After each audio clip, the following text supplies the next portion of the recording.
허락하신 하나님의 말씀 함께 보겠습니다. 창세기 15장 7절에서 21절 말씀입니다. 창세기 15장 7절에서 21절 말씀입니다. 허락하신 하나님의 말씀 저희들 한 목소리로 읽겠습니다. 그리고 여호와께서 그에게 말씀하셨습니다. 나는 이 땅을 내 것으로 주려고 너를 갈대아 우르에서 이끌어낸 여호와다. 그러자 아브라함이 말했습니다. 주 여호와여, 제가 그 땅을 차지하게 될 것을 어떻게 알 수 있겠습니까? 그때 여호와께서 아브라함에게 말씀하셨습니다. 3년 된 암소와 3년 된 암염소와 3년 된 순양과 산비둘기와 새끼 집비둘기를 내게 가져와라. 아브라함이 이 모든 것을 여호와께 가져왔고 중간을 쪼개어 그 쪼갠 것을 서로 마주 놓고, 그러나 새는 쪼개지 않았습니다. 솔개들이 그 쪼갠 고기들 위에 내려왔으나 아브라함은 그것들을 내쫓았습니다. 해가 질 무렵 아브라함이 깊은 잠에 빠져들었습니다. 캄캄해지자 그는 몹시 두려웠습니다. 여호와께서 그에게 말씀하셨습니다. 너는 분명히 알아라. 내 자손이 다른 나라에서 나그네가 돼 그들을 섬길 것이며 400년 동안 그들은 내 자손을 괴롭힐 것이다. 그러나 내가 내 자손들이 섬기던 그 민족을 반드시 심판할 것이며 그 후 내 자손이 많은 재산을 갖고 나올 것이다. 그러나 너는 복된 노년을 보내다가 평안 속에서 땅에 묻혀 내 조상에게로 돌아갈 것이다. 내 자손은 4대 만에 여기로 돌아올 것이다. 이는 아모리 족속의 죄악이 아직 가득 차지 않았기 때문이다. 해가 지고 어둠이 덮이자 연기나는 화로와 불붙는 횃불이 그 쪼갠 고기들 사이로 지나갔습니다. 그날에 여호와께서 아브라함에게 언약을 맺으시며 말씀하셨습니다.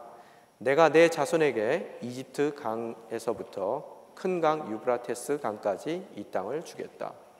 곧 겐 족속과 그니스 족속과 갓못 족속과 헷 족속과 브리스 족속과 르바 족속과 아모리 족속과 가나안 족속과 기르가스 족속과 여부스 족속의 땅이다. 아멘. 계속해서 저희가 오늘 아브라함의 이야기를 나누게 됩니다. 오늘 제목은 아브라함과 맺으신 언약이라고 제가 정했습니다. 제가 한국에 있을 때 가장 기억에 남는 어려운 순간이 있었어요. 그 순간은 뭐냐면요, 운전을 해서 가는데 한 곳에서 다른 곳으로 옮겨가는데 한 15분 정도만 가면은 도착할 수 있는 거리라 조금 그 화장실을 가고 싶은 마음이 있었지만 참고 떠났습니다. 떠나서 운전을 하고 가는데 15분 정도 걸릴 거라고 생각했던 그 길에서 제가 2시간을 정체를 한 적이 있어요. 길이 너무 많이 막혀서 정말로 서울의 교통지옥이라는 그런 말이 무슨 뜻인지를 경험할 때가 있었습니다. 제가 그때 느꼈어요. 방광의 아픔이라는 것이 바로 이런 거구나. 금방 갈 줄 알고 그 신방했던 그 가정 가운데 화장실 쓰자고 이야기하기가 좀 뭐해서 그냥 나왔던 것이 실수였던 것 같아요. 아무리 기다려도 차가 빠지지도 않고 정말 1분 1초가 지날 때마다 너무나 그 시간이 1년 2년이 지나는 것 같은 그런 어려운 가운데서 기다리고 있는데 식은땀도 나고 정말 그 기다림 자체가 너무나 힘들었던 그런 기억이 있습니다. 그 다음서부터는 늘 화장실을 미리 가는 그런 습관을, 아무리 짧은 거리라도 늘 화장실을 가는 그런 습관을 들였습니다. 그래서 지나다 보니까 강변북로라든지 올림픽대로 같은 데에서는 차가 많이 막힐 때 보면 어떤 분들은 차에서 내려서 그 방음벽 뒤로 갔다 오시는 분들이 계시더라고요. 갔다 오더라도 차가 안 움직이고 그대로 서 있습니다. 그런데 제가 막혔던 그 길은 다리 위라서 제가 다리 위에 이게 다 오픈되어 있는 곳이라서 어떻게 고민을 했어요. 이걸 가야 되나 말아야 되나, 혹시 갔다가 누가 목사님이 저기 뭐 하고 계시지? 라는 그런 질문을 받게 되면 어떻게 하나. 그래서 하여간 굉장히 고생을 많이 했더라는 거예요. 이렇듯 그 교통 정체가 일어날 때 보면은 항상 상습적으로 교통 정체가 일어나는 곳이 있죠. 그 병목 현상이라 그러나요? 그래서 차로가 갑자기 좁아지는 2차선이었을 때 1차선으로 좁아지든지 이렇게 좁아지는 곳에서 항상 차들이 많이 밀리는 것을 바라볼 수가 있습니다. 병목 현상에서는 늘 상습적으로 차가 정체되지만 어쩔 때는 그 정체되는 곳에서 너무너무 생각보다 오랜 정체가 있어서 기다리다가 결국 패스하면서 보면은 이유 중에 하나가 그 한두 대의 자동차가 불법 주정차하는 바람에 밀리던 차들이 더 많이 밀리는 그런 어려움을 겪습니다. 그럴 때 만약의 경우 급한 약속이라도 있는 상황이라면 정말로 그 기다림에 지쳐서 차를 버리고 그냥 길거리에서 차를 버리고 뛰어가고 싶은 그런 마음이 들 때도 있더라는 거예요. 이렇듯 시간적인 정체도 저에게 안타까움을 주고 또 때로는 방광에 아픔도 주고 힘든 그런 기다림의 시간을 줘서 우리로 하여금 아예 차 자체를 버리고 떠나고 싶은 마음이 드는 그런 일이 되지만 우리 인생 가운데 또한 소유의 모습 가운데서도 동일한 모습을 바라볼 수 있다는 거예요. 많은 것을 이미 소유했지만 자기가 정말로 원하는 한두 가지를 소유하지 못했기 때문에 많은 소유를 갖고 있음에도 불구하고 정말 아무것도 얻지 못한 것 같은 삶을 살기도 하고요. 또한 그 한두 가지 못 가진 것에 대한 연연 때문에 정말 마음이 안타깝고 또 불행하다고 생각하고 또 자기 인생 자체에 하나님께서 채워주지 않으심을 정말 하나님까지도 원망하는 그런 삶을 사는 사람들이 있더라는 거예요. 오늘 보면은 15장에 나온 아브라함의 모습이 바로 그런 교통 정책 가운데, 인생의 정책 가운데 답답함을 느끼고 그 답답함뿐만 아니라 그 인생 가운데 정말로 그 받지 못한 것에 대한 갈급함 때문에 그 하나님께서 원하시는 인생의 여정 가운데 차를 버려두고 내려서 하나님을 앞질러가는, 하나님의 경로에서 이탈해서 앞질러 가려는 그런 아브라함의 모습을 우리들은 바라볼 수가 있게 되더라는 거예요. 하나님께서 그를 불러주셨을 때 그의 나이가 벌써 75세였습니다. 그 후에 오랜 세월, 벌써 10년이라는 세월이 흘렀음에도 불구하고 그에게 약속하셨던 그 자녀에 대한 그 허락이 아직까지 그 인생 가운데 이루어지지 못했다는 거예요. 시간이 가면 갈수록 조바심이 나고 또 하나님께서 많은 것을 허락하셨음에도 불구하고 그 못 받은 두 가지의 가장 자기가 원하는 그 두 가지의 없음을 늘 안타깝게 생각하며 조바심을 내고 하나님의 경로에서 이탈해서 하나님을 앞질러가는, 그래서 엘리에셀을 자기의 양자로 드리고자 하는 그런 마음이 들더라는 거예요. 그런 조바심을 내고 있었던 아브라함을 하나님께서 오늘 찾아오시더라는 거예요. 찾아오셔서 어떻게 해요? 그에게 시청각 교육을 시키시는 거예요.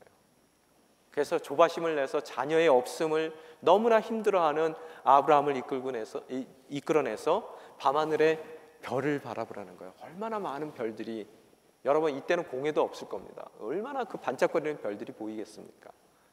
그 별 하나, 나 하나, 별둘, 나둘, 그죠? 그 별들을 세어가면서 어떻다고요? 정말로 수없는 별들이 반짝이는 밤하늘을 바라보며 그 별들을 말씀 가운데 창조하신 하나님의 능력을 경험하게 됐을 거라는 거예요.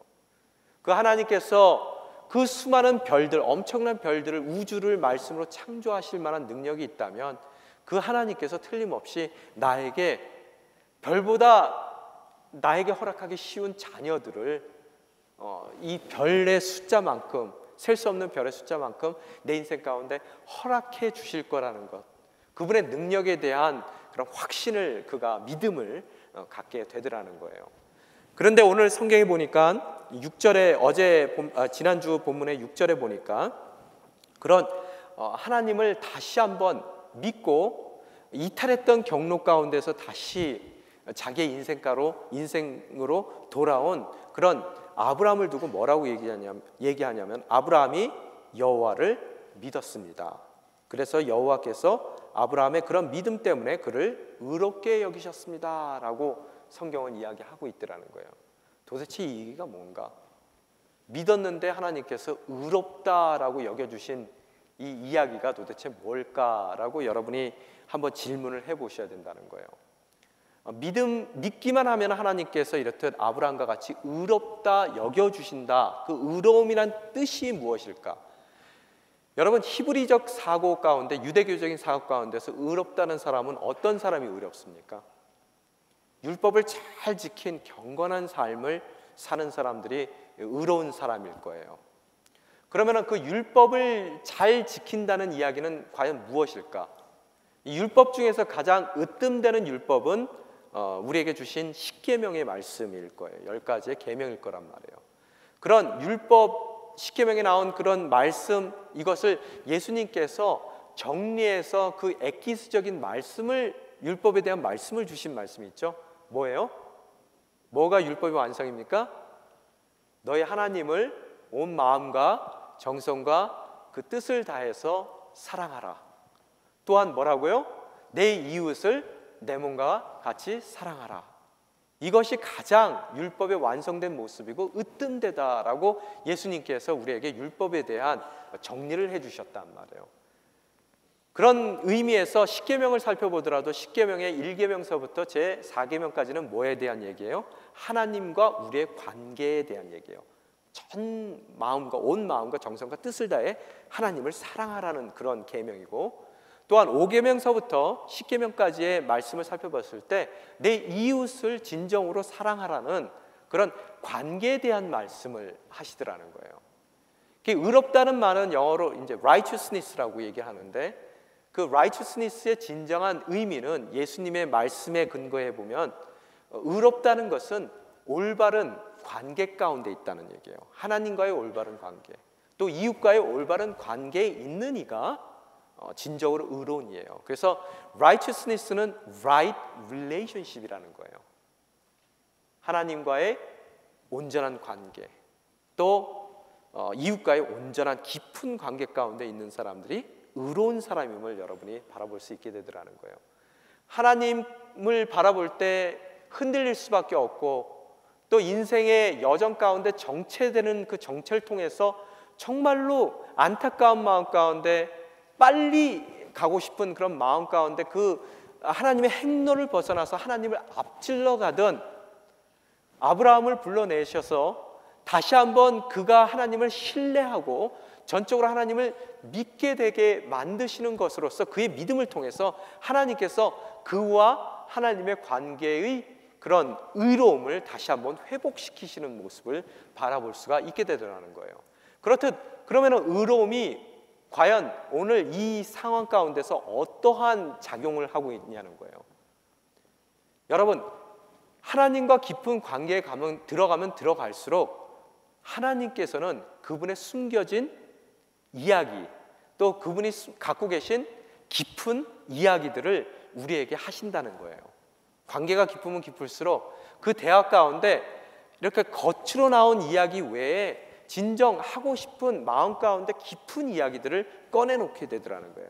사람 관계도 마찬가지입니다. 여러분이 버스를 탔는데 그 버스에 옆에 앉은 처음 본 사람에게 여러분이 비밀스러운 여러분의 깊은 이야기는 하지 않습니다.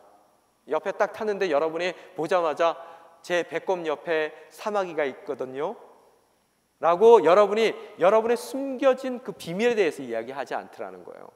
또한 처음 본 사람한테 저의 출생의 비밀은 이렇습니다 라고 남들에게 이야기하지 않는 그런 깊은 이야기들을 관계가 형성되어 있지 않는 사람들에게는 함부로 이야기하지 않는다는 거예요. 제가 이제 우리 교인들도 새벽 예배 오셔서 함께 교제를 나눴으면 좋겠는데 이렇게 금방 두 분이서 가시는 분이 항상 계세요. 탓하는 건 아닙니다. 가시는데 그 두 분의 모습을 보면 정말로 깊은 관계 가운데 있으세요. 그래서 정말로 속에 담은 그런 이야기들을 서로 나누실 때 정말로 그것이 큰 위로가 되고 또 서로에게 큰 이해가 되기 때문에 그것을 너무 좋아하시는 그런 깊은 관계 가운데 깊은 이야기들을 나누시는 그 모습들을 바라볼 수 있게 되더라는 거예요. 내가 정말로 그분을 신뢰할 수 있기 때문에 나의 속 얘기를 다 할 수 있는 거고, 어려운 얘기, 또 감추고 싶은 이야기도 다 할 수 있는 거고, 또 반대로 그런 깊은 이야기를 해줬을 때 정말로 이 사람은 나를 신뢰하는구나, 정말로 나와의 좋은 관계 가운데 있구나, 나를 믿는구나 해서 그 모든 얘기를 다 들어주고, 또 위로해야 될 얘기가 있으면 위로해주고, 함께 기뻐해야 될 얘기가 있으면 기뻐하는, 바로 그 관계가 있기에 깊은 얘기가 서로 오고 간다는 거예요. 숨겨진 비밀들이 서로 오고 가더라는 거예요. 오늘 여러분이 믿음으로 하나님께서 그를 의롭게 여겼다라는 그 본문 말씀을 통해서 여러분이 얻을 수 있는 것은 뭐냐면, 우리가 생각할 수 있는 것은 뭐냐면, 그렇듯 하나님께서 믿는 우리들에게 깊은 관계를 허락해 주신다는 거예요. 그 깊은 관계 가운데서 하나님의 속마음을 얘기해 주시는 거고요, 또 하나님께서 감추어 놓으신 모든 비밀들을 우리에게 말씀해 주시는 것이고, 또 하나님께서 갖고 계신 우리를 향한 모든 깊은 섭리들을 우리에게 말씀해 주시는 하나님, 그 관계 가운데서 우리에게 정말로 자신의 모든 것을 오픈해 주시는 하나님을 우리는 발견하게 되더라는 거예요. 여러분이 성경을 읽을 때, 때로는 말씀을 들을 때 여러분이 이런 말씀을 하세요. 저는 말씀을 읽어도 이건 무슨 소리인지 모르겠어요. 저는 말씀을 들어도 그 이야기가 무엇을 뜻하는 건지 잘 모르겠어요. 뭐가 문제예요? 여러분이 하나님과의 깊은 관계가 없음이 문제라는 거예요. 그 이야기가 무슨 뜻인지 깊이 있게 다가오지 않는다면 여러분께는 하나님과 깊은 관계 가운데 있는 그 관계가 미리 형성되어 있어야 되는데, 그것이 형성되어 있지 않아서 하나님께서 그 감추어진 비밀을 여러분에게 드러내시지 않고 있다는 거예요. 그러면은 그런 하나님의 모든 비밀을 알고 싶고, 내 일상 가운데서 일어나는 그런 깊은 섭리들을 내가 이해하기 위해서는 의로운 자가 돼야 되는데, 그 의로운 자가 되기 위한 방법이 뭐예요? 바로 믿음이라는 거예요.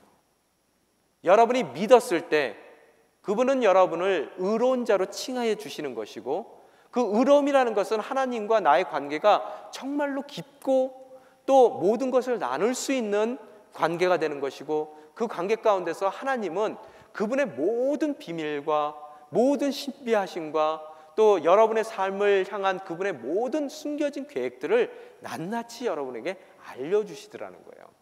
여러분, 우리 인생 가운데 제일 힘든 것은 힘든 일 자체가 힘든 것이 아니라 그 일이 내 인생 가운데 왜 일어나는지를 모르는 것이 문제라는 거예요. 일 자체가 문제가 아니라 그 일에 숨겨진 하나님의 깊은 섭리를 깨닫지 못하는 것이 문제고, 그 과정들, 어려운 환경들을 통해서 하나님께서 내 인생 가운데서 무엇을 이루어 가시는지 그분의 계획을 모르는 것이 문제라는 거예요. 알기만 하면은 참아낼 수 있습니다.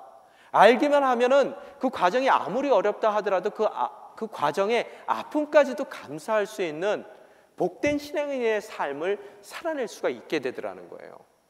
여러분, 드라마를 보더라도 아무리 막장 드라마라 하더라도 그것이 해피엔딩으로 끝난다는 그런 결과만 우리가 확실하게 알고 있다면 어떻다고요? 그 과정이 해피엔딩으로 향해 나가는 그 작가의 계획이며, 그 작가의 그 숨겨진 섭리에 따라서 그 일들이 일어나며 그 반전을 통해서 진짜 드라마틱한 재밌는 이야기로 결국 해피엔딩으로 끝난다는 것을 알기 때문에 어떻다고요?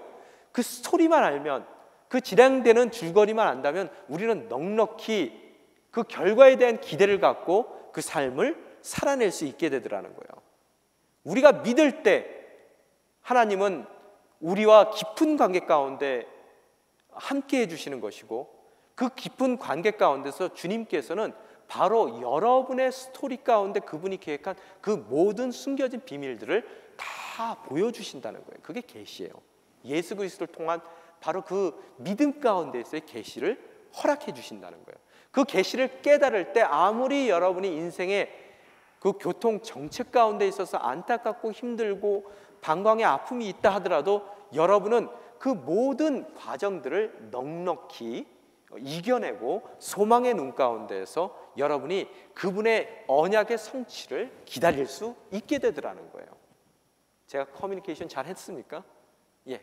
바로 그 말씀이라는 거예요. 아무리 어렵더라도, 내게 일어나는 이 일이 아무리 힘든 일이라도, 또 그것이 죽음이라 하더라도, 사랑하는 사람을 보내는 그런 아픔이라 하더라도 주님께서 선한 당신의 그 언약의 성취를 위해서 그분께서 선택하신 바로 그 방법이라는 것을 믿음 가운데 그분이 속삭여 주시고 보여주시고 증명해 주실 때 우리는 그 어려움을 넉넉히 소망 가운데 이겨내며 그분의 때를 기다릴 수 있게 되는 그런 믿음의 사람들이 될 수 있다는 것을 여러분이 아셔야 된다는 거예요.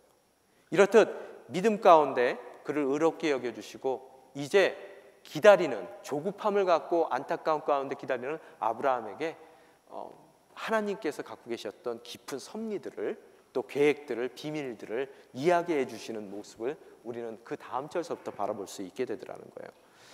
오늘 7절에서 그런 하나님께서 뭐라고 그에게 말씀하십니까? 7절에 보면 하반부 읽겠습니다. 나는 이 땅을 내 것으로 주려고 너를 갈대아 우르에서 이끌어낸 여호와다 라고 말씀하시는 거예요. 너에게 자녀뿐만 아니라 내가 너에게 주고 싶은 것은 바로 이 땅이다.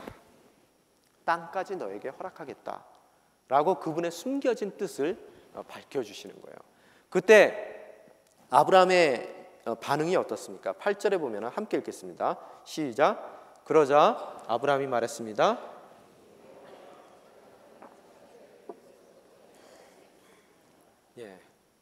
아마 아브라함의 마음이 그랬던 것 같아요. 아유, 자식이나 먼저 빨리 주세요.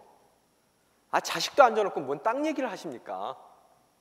그냥 자식 주신다는 거 이제 믿었으니까 그거부터 해결합시다. 그리고 땅은 나중에 얘기하세요. 자꾸 왜 말만 앞세우십니까? 그 기다림을 2배 기다리라고요. 자식도 기다리고 땅도 기다리라고요. 그건 아닌 것 같습니다. 먼저 자식서부터 허락하시고 땅을 주세요. 그 자식도 아직 허락하시지 않는 당신께서 땅을 허락하신다는 건 누가 어떻게 할 수 있습니까? 만약에 허락하신다면은 거기에 대한 증거를 보여주세요라고 당당하게, 아주 당돌하게 하나님께 그 땅에 대한 증거를 내놓기를 요구하는 모습을 바라볼 수 있습니다. 그런데 보면은 이렇듯 당돌한 아브라함의 요구에 하나님께서 놀랍게 응하시는 모습을 우리들이 바라볼 수 있어요. 9절에 뭐라고 써 있습니까? 그때 여호와께서 아브라함에게 말씀하셨습니다. 3년 된 암소와 3년 된 암염소와 3년 된 숫양과 산비둘기와 새끼 집비둘기를 내게 가지고 와라. 이렇게 말씀하셔요. 주님께서 왜 이 말씀을 하셨는지는 알기 위해서는 우리가 고대의 계약에 대한 이해가 좀 있어야 되겠더라는 거예요. 고대 시대에는 지금도 한 당사자와 다른 당사자가 서로 뭔가 신뢰할 수 있는 그런 관계 가운데 있기 위해서는 언약이라는 걸 합니다. 약속이라는 것을 하고 또 그것이 꼭 시행되고 이행되기 위해서는 계약서를 쓰게 되더라는 거예요. 그래서 이만한 종이에 갑이 해야 될 일, 을이 해야 될 일을 약조하고 또 그것이 일어나기를 서로 약조하는 의미에서 서명을 하게 되더라는 거예요. 그게 오늘날 계약서인데 이 고대에는 어떤 계약의 형태를 갖고 있었냐 하면은 특히 고대 시대 때 종주 계약이라는 게 있었어요. 종속된 자와 주인된 자의 계약이 있었는데 이 계약 가운데서 그들이 행했던 그 계약의 의식이 뭐냐 하면 동물을 잡아다가 그 동물을 딱 절반으로 쪼개는 거예요. 머리서부터 꼬리까지. 그래서 그 동물을 놓고 이 계약의 당사자인 갑과 을이 그 동물에 갈라진 그 사이를 걸어가는 거예요. 지나가는 거예요. 그렇게 함으로써 이 당사자인, 계약의 당사자인 이 두 양자 갑과 을이 서로 그 약속을 이행하지 않았을 때 그 쪼개진 동물의 운명과 같이 자기 운명도 그렇게 될 것이라는 것을 맹세하는 것이 바로 오늘 나와 있는 이 오늘 이야기의 내용이란 말이에요. 그래서 주님께서 그래, 네가 거기에 대한 증거를 원해? 그럼 내가 계약서 써줄게. 자, 계약서 갖고 와 라고 말씀하신 거예요. 그래서 그 이야기를 알아듣고 오늘 아브라함이 어떻다고요? 그 계약에 필요한 암소와 염소와 숫양과 산비둘기를 가지고 오더라는 거예요. 집비둘기를. 그래서 오늘 10절에 보면은 아브라함이 어떻다고요? 계약서 준비를 하는 그런 계약의 모든 그 준비를 하는 과정들이 나옵니다. 10절에 뭐라고 써 있습니까? 아브라함이 이 모든 것을 여호와께 가져왔고 중간을 쪼개어 그 쪼갠 것을 서로 마주보게 놓게 하였습니다. 놓았습니다라고 써 있다라는 거예요. 그래서 이제는 모든 준비를 하고 당사자인 아브라함은 지금 기다리고 있는 거예요. 근데 문제는 뭐냐 하면은 밤에 떠 있는 그 밤의 별빛을 보게 해주신 하나님께서 이렇게 말씀하셨을 때 보면은 이 시간이 굉장히 늦은 밤이었고 또 아니면은 이른 새벽이었을 것 같아요. 그 새벽에 주님께서 이제는 내가 계획한 그 모든 일, 너에게 약속한 그 모든 일에 대해서 확증할 수 있는 내가 계약을 해주마, 계약 준비를 해라 해서 이 쪼개진 그런 짐승들을 준비를 했는데 그 시간이 아마 이른 아침 시간이었을 것 같아요. 근데 문제는 뭐냐 하면은 이른 아침서부터 계약 준비를 철저히 준비해서 지금 기다리고 있는 아브라함에게 주님께서 나타나시질 않는 거예요. 그러니 쪼개진 동물들을 이렇게 널려놨는데 뭐가 지금 찾아오고 있어요. 오늘 11절에 보면 뭐라고 써 있습니까? 솔개들이 그 쪼갠 고기들 위에 내려왔다라고 써 있어요. 여러분 지금은 솔개를 보기가 어렵지만 제가 어렸을 때만 하더라도 서울에서 살 때 서울이지만 그 닭을 기르던 집이 많았어요. 그 초등학교 앞에 가면 뭐 파는 거 있잖아요. 병아리들요. 그걸 사다가 마이싱을 먹이고, 그죠? 기억나시죠? 다. 그래서 집에서 그것을 막 먹이를 줘가지고 이만한 수탉이 되도록 기르는 적이 있단 말이에요. 그래서 집집마다 다 닭이 있었어요. 저희 동네에는요. 그러다 보면은 멀리서 보면은 솔개들이 떠다녀요. 어떻게 하든 그 닭을 채가려는 솔개들이 떠다니는 것을 바라볼 수가 있습니다. 아마 이 얘기하면 목사님 나이가 어떻게 되길래 그런 일이 있었지? 제 동안이죠, 그죠? 하여간 그런 일이 있었단 말이에요. 그래서 솔개가 모이기 시작하니까 어떻게 해요? 기다려도 하나님이 안 오시니까 그 솔개를, 이게 지금 나의 계약서란 말이에요. 계약서를 지금 지키고 있단 말이에요. 날려보내고 있는데 이 솔개의 모습이 뭘까라고 학자들이 얘기하실 때 학자들은 그래요. 이게 바로 의심이라는 거예요. 이렇듯 하나님의 확증을 받기 위하여 기다리는 우리 삶 가운데 자꾸 의심이 들어온다는 거예요. 불신앙이 들어오는 것이고 불안한 마음이 들어오는 것이고 더 나아가서 불순종하는 그런 불신앙의 마음들이 자꾸 우리 삶 가운데 오더라는 거예요. 그럴 때마다 어떻게 해야 된다고요? 여러분 또한 솔개를, 그 의심을 쫓아내야 되는 것이고 그 불안한 마음과 두려운 마음들을 여러분이 쫓아내셔야 되더라는 거예요. 근데 그걸 하루 종일 하다 보니까 너무 피곤했어요, 이 사람이요. 그래서 12절에 보면은 밤에 해가 질 무렵까지 계속 솔개를 쫓아낸 거예요. 그러니까 12절에 보면 뭐라고 써 있습니까? 해가 질 무렵 아브라함이 깊은 잠에 빠져들었습니다 라고요.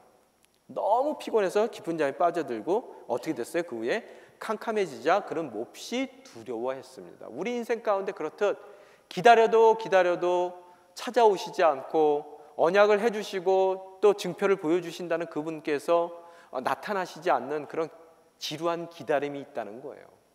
또한 그 가운데 어떻다고요? 캄캄한 여러분의 인생의 날들이 있는 것이고 그 가운데 우리가 두려움 가운데 빠져들 수밖에 없게 되더라는 거예요. 그때 어떤 일이 일어나요? 바로 그 순간에 하나님께서 그에게 찾아오시는 사건이 일어납니다. 17절에 보면 뭐라고 써 있습니까? 함께 읽겠습니다. 시작. 해가 지고 어둠이 덮이자 연기나는 화로와 불붙은 횃불이 그 쪼갠 고기들 사이로 지나갔습니다. 뭐가 지나갔다고요? 쪼개진 사이로요? 불이 지나가는 것을 그가 목격하게 되더라는 거예요. 여러분 이 불이 누굽니까? 하나님이시죠? 목사님 그걸 어떻게 알아요? 여러분 모세가 처음 하나님을 대면했을 때 미디안 광야에서 뭘 봤죠? 불붙은 떨기나무를 봤단 말이에요. 하나님의 임재를 뜻했단 말이에요. 또한 그가 이스라엘 백성들을 애굽에서 이끌어냈을 때 그들 앞에 있었던 것이 뭡니까? 구름기둥과 불기둥이었단 말이에요. 불기둥은 뭘 뜻하고 있습니까? 하나님의 인도하심을 뜻하고 있더라는 거예요. 또한 시내산에서 그들이 언약을 받을 때 하늘에서 뭐가 내려왔어요?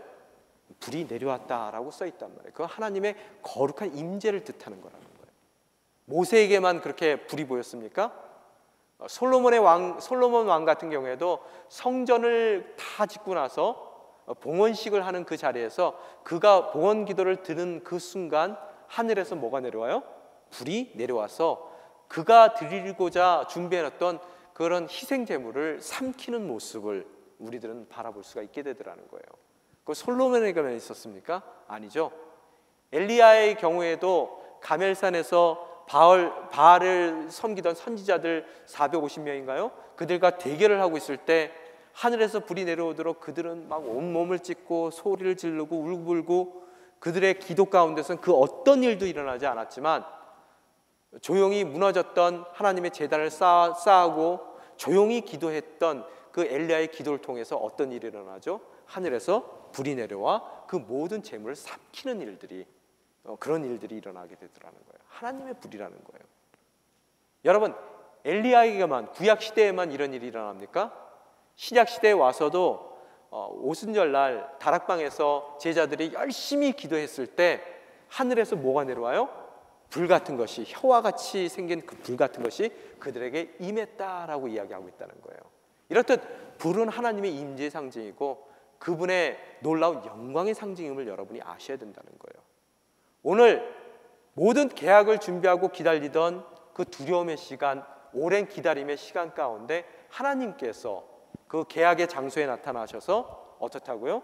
그 쪼개진 동물 사이를 지나가시는 하나님의 모습을 우리는 바라볼 수가 있게 되더라는 거예요.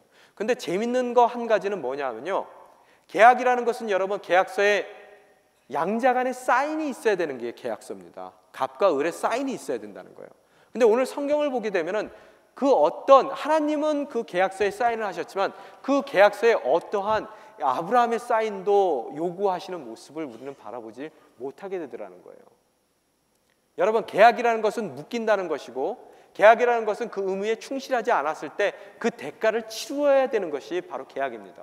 오늘 진정으로 여러분께서 바라보실 수 있는 것은 뭐냐면 하나님의 은혜가 이 오늘 계약하는 이 모습 가운데서 발견될 수 있다는 거예요. 만약에 아브라함이 그 사이를 지났더라면 아브라함은 살아남지 못했을 것입니다. 그 계약에 합당한 자로서의 모습을 늘 갖추지 못했던 자격 없는 아브라함이기 때문에 만약에 쪼개진 고기 사이를 지나갔다면 그 인생 또한 쪼개질 수밖에 없는 삶을 살 수밖에 없더라는 거예요.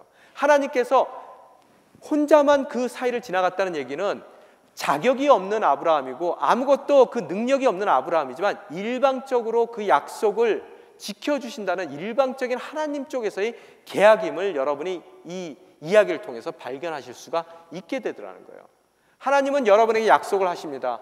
그렇지만 그 약속이 우리에게 그 약속을 받을 만한 자격이 있어서 약속해 주시는 것이 아니라 하나님께서 우리를 믿음 가운데 불러주신 우리를 그저 우리의 자격과 관계없이 있는 그대로 사랑하여 주시고 또 불러주신 우리 삶 가운데 일방적으로 그 약속하신 그 모든 약속의 성취를 우리가 잘하고 잘못하고 자격이 있고 없고를 떠나서 은혜 가운데 모든 것을 허락해 주시는 하나님의 깊은 사랑을 여러분이 이 가운데서 읽어내셔야 되더라는 거예요. 은혜가 뭐라고 그랬습니까? 제가요, 받을 만한 자격이 없는데도 허락하시는 것이 그 은혜라고 말씀하셨습니다. 드렸습니다. 그런 은혜의 약속을 주님께서 해주는 모습을 우리들이 바라볼 수가 있게 되더라는 거예요. 그런데 오늘 이 약속을 해주시는 하나님께서 재밌는 그런 인생의 그 하나님의 비밀을 아브라함에게 일러주는 그런 말씀이 있어요. 그 말씀이 뭐죠? 여러분 13절서부터 읽겠습니다. 13절서부터 저희가 14절까지 읽겠습니다. 두 절을요. 시작. 하나님께서 그에게 말씀하셨습니다. 너는 분명히 알아라. 내 자손이 다른 나라에서 나그네가 돼 그들을 섬길 것이며 400년 동안 그들은 내 자손을 괴롭힐 것이다. 그러나 내가 내 자손들이 섬기던 그 민족을 반드시 심판할 것이며 그 후 내 자손이 많은 재산을 갖고 나올 것이다 라고 말씀을 하시더라는 거예요.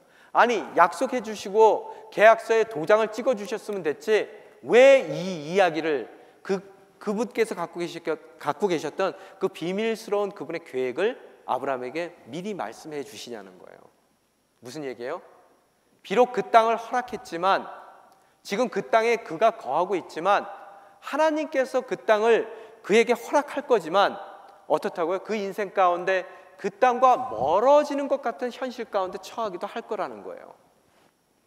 또 그 멀어진 상황 가운데서 정말로 그 땅에 대한 꿈을 꿀 수 없을 정도로 어려운 핍박을 받는 그런 현실 가운데로 아브라함의 자녀들이 내몰리기도 할 거라는 거예요. 그렇지만 어떻게 하신다고요? 끝내 그분의 때에 그분이 원하시는 방법대로 그분께서 약속하신 계약서에 도장 찍으신 그 사건을, 그 내용을 주님께서는 성실히 지켜나가실 거라는 것을 미리 말씀하고 계시단 말이에요. 결론은 언약의 성취입니다.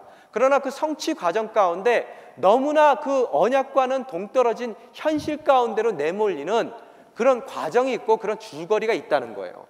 그 가운데 아무리 내 인생 가운데 약속된 목적지로 가는 내 인생 가운데 교통체증이 너무너무 많아서 그 교통체증 가운데서 짜증이 나고 힘들고 어렵고 안타깝고 포기하고 싶은 마음이 든다 하더라도 결단코 그것이 하나님의 약속에서 멀어지는 삶이 아니라 그분이 선택하신 약속을 이루어가는 방법이라는 것을 결코 잊지 말라는 그런 의미에서 오늘 숨겨진 그분의 방법과 섭리를 의로운 아브라함에게 보여주시고 알려주시는 하나님의 모습을 여러분이 발견할 수 있게 되더라는 거예요.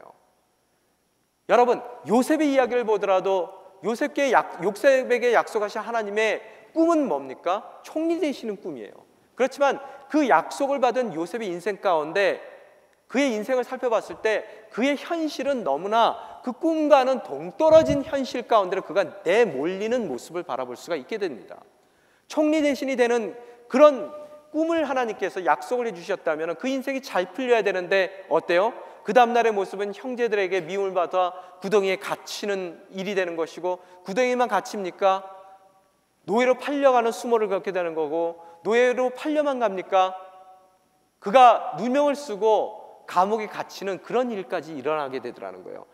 인간적으로 봤을 때 그가 처한 현실은 너무나 약속과는 거리가 먼 현실 가운데 내몰리는 그의 모습을 우리는 바라볼 수 있게 되더라는 거예요. 또한 여러분이 잘 아시는 야곱의 이야기도 그 야곱이 장자로서의 축복을 받았음에도 불구하고 그 다음 날에 그의 모습은 어떻냐는 거예요. 정말로 외롭게 베델에서 눈물을 흘리며 돌베개를 베고 홀로 동떨어진 그런 삶을, 도망자의 삶을 살 수밖에 없는 그의 현실을 여러분이 바라볼 수 있게 되더라는 거예요. 너무나 약속된 그 일과 다른 모습을 살더라는 거예요. 그가 그 인생을 돌이켜봤을 때 험악한 인생을 살았다는 고백을 그가 하게 되더라는 거예요. 어디까지요? 야복강에 이스라엘로 거듭나는 그 순간까지 하나님께서는 그가 약속했던 그 약속의 성취와는 너무나 다른 현실 가운데로 그를 내몰아 가시는 모습을 여러분이 발견하게 되더라는 거예요. 아브라함의 인생도 마찬가지라는 거예요. 그 누구의 인생도 여러분이 꼭 아셔야 될 게 그의 방법 자체는 너무나 다른 방법을 쓰시더라는 거예요. 약속의 땅으로 근황 보내시면 되는데 어떻다고요? 40년 동안 광야 생활을 해야 되는 그런 힘든, 약속과는 너무나 다른 현실 가운데 내몰리는 우리의 삶을 우리 또한 비춰볼 수 있게 되더라는 거예요. 여러분 인생 가운데서 하나님께서 약속해 주셨습니다. 하나님께서 아브라함에게 쪼개지는 동물의 그 사이를 지나가시는 것으로서 그 약속이 결코 하나님께서 원하시는 그 시간에 일어날 수밖에 없다는 확증을 해주셨단 말이에요. 우리 인생 가운데서도 동물에 쪼개지는 것으로서 확증해 주신 것이 아니라 우리에게는 더 강한 확증을 주셨어요. 뭐예요? 그분께서 육신을 입고 이 땅 가운데 오셔서 십자가에 그분의 육신이 쪼개지는 그 모습을 통해서 우리에게 정말로 변할 수 없는, 우리가 의심할 수 없는, 우리가 늘 붙들 수밖에 없는 그분의 약속의 성취를, 그 성취에 대한 증거를 우리 삶 가운데 허락해 주셨다는 거예요. 우리는 어려울 때마다, 현실이 너무나 그 약속과 멀어진다고 느낄 때마다, 여러분의 인생의 여정 가운데 정체되는 그 정체 가운데서의 안타까움과 포기하고 싶은 마음이 들 때마다 우리는 뭘 바라봐야 된다고요? 바로 십자가를 바라봐야 되겠더라는 거예요. 그 십자가를 바라봤을 때 성취하고야 마시는 하나님의 놀라운 그런 역사를 여러분이 경험해야 되는 것이고, 그 역사 가운데서 주님을 믿습니다, 신뢰합니다, 그 믿음을 갖고 여러분이 결단해 나아갈 때 그 믿음으로 인해서 여러분 인생 가운데 여러분을 의롭다 여겨주시는 하나님께서 그 의로운 그 깊은 그분과의 관계 가운데 그분이 갖고 계시는 깊은 이야기를 여러분에게 쏟아내 주실 것이고, 또 숨겨진 방법에 대해서 그분의 섭리에 대해서 여러분에게 이야기해 주실 것이고, 또 그 모든 일이, 나의 오늘 처해 있는 그 일이, 현실이 약속과 점점 멀어지는, 동떨어지는 현실도 아니고, 우리가 믿음의 눈 가운데 그분이 속삭여 주시는 깊은 그분의 이야기 가운데서 그것이 그분의 약속의 성취를 위한 우리의 발걸음임을, 그분께서 인도해 주시는 인도하심을 우리들이 의지하며 결단하며 소망 가운데 나아갈 수 있다는 것을 여러분이 믿을 수 있는 그런 의로운 자로서의 삶을 사셔야 된다는 거예요. 캐나다 땅에 보내시면서 약속한 것이 많습니까? 아직까지 10년이 지났는데 교통체증 가운데 정말로 꽉 막힌 그런 인생의 여정을 살고 계세요?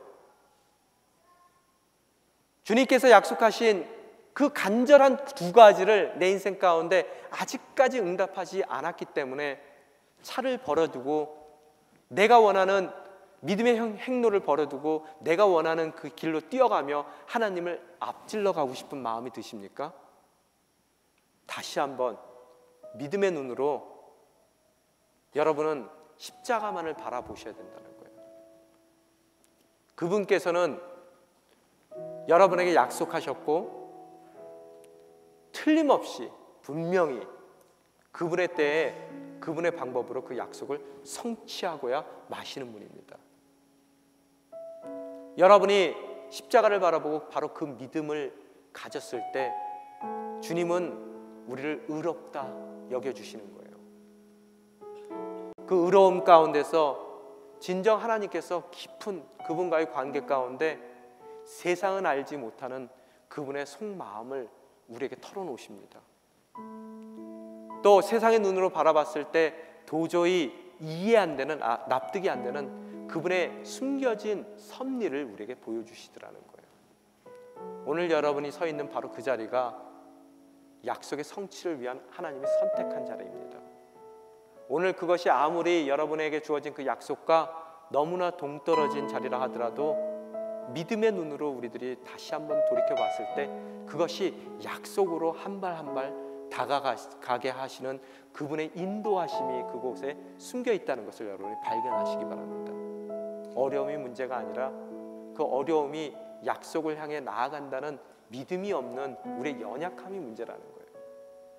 오늘 이 시간 진정으로 십자가를 바라봄으로써 어떠한 안타까운 가운데 있든, 어떠한 아픔 가운데 있든, 어떠한 실망할 수밖에 없는 상황 가운데 있든 그 모든 것이 주님께서 계획하신 숨겨진 계획임을 깨닫고 소망의 눈으로 약속의 성취의 날을 바라보며 흔들리지 않고 주님의 행로에 머물러 있는 복된 저와 여러분이 되시기를 주님의 이름으로 축원합니다.